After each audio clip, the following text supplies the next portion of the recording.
connector to the roof and snag a couple villagers. Right, and there we go. The way it works is I first set my render distance to 2, then trade with the villager once it's out of my render distance, which will cause it to not lock its trades. Wait, I need emeralds.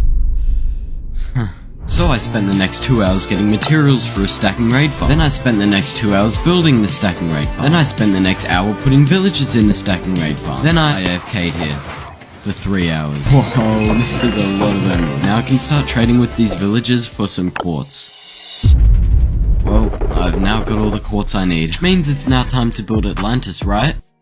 Wrong. You see, I need over 6,000 prismarine for this build. So, as you probably guessed, I'm gonna build a guardian farm. And would you look at that, all the materials are conveniently placed in these 2 shulker boxes. I mean, it's not like I spent the past hour getting them.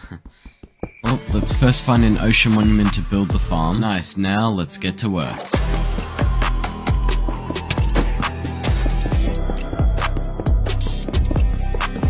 Alright, and the guardian farm should be complete. Oh my god, yeah, it's definitely working. I guess I'll just smack these guys until I've got enough prismarine.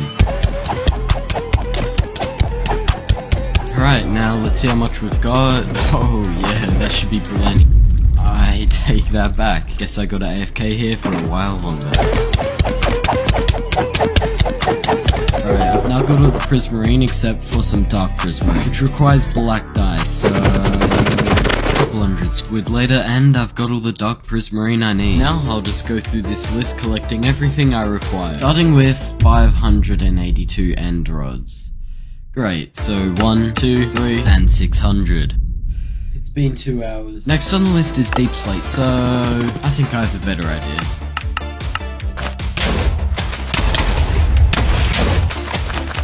Alright, there we go. Now I just need some basalt. And 2 wither skulls, you'll see why. Now, with the power of editing, I've got all the materials. So, let's get to work. Wait, before I start building Atlantis, I've got to cover this entire floor in sand.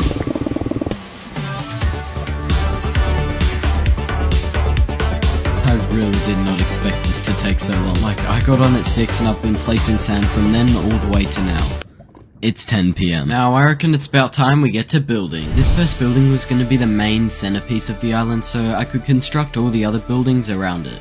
Now I think it looks pretty cool, but you know what would look cooler? A bunch more of these surrounding it. So I got to work, adding lots of these buildings all around it. In front, behind, to the left, to the right, you name it, I built it. Yeah, this coming together very nicely. You know what would look even better? A bunch more of these surrounding it. So with what I like to call magic... this way do the editing cut. That was a nice jump cut.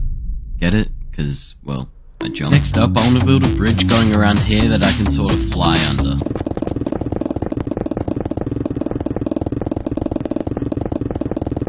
Oh yeah, this is turning out sick. Now I want to build a couple statues like here and here, so... earlier when I mentioned I needed wither heads, well, that was for this. Oh my god, bro. Oh, hell no. So now, it's time to enter. Now, it would be time to add the water if we're in phase 4, but no, we're in phase 3, in which we'll be making this place look even spicier. Such as by building a giant shark fossil around about here, which requires some bone blocks. And... yeah, just bone blocks. Oh wait, no, I take that back, I need some dripstone. Now, if I place a few blocks here and there, I should have a T-Rex fossil. Sure, a land creature underwater doesn't make too much sense, but it's a block game. Now, I've got plenty of space to fill, so why not introduce some audience participation?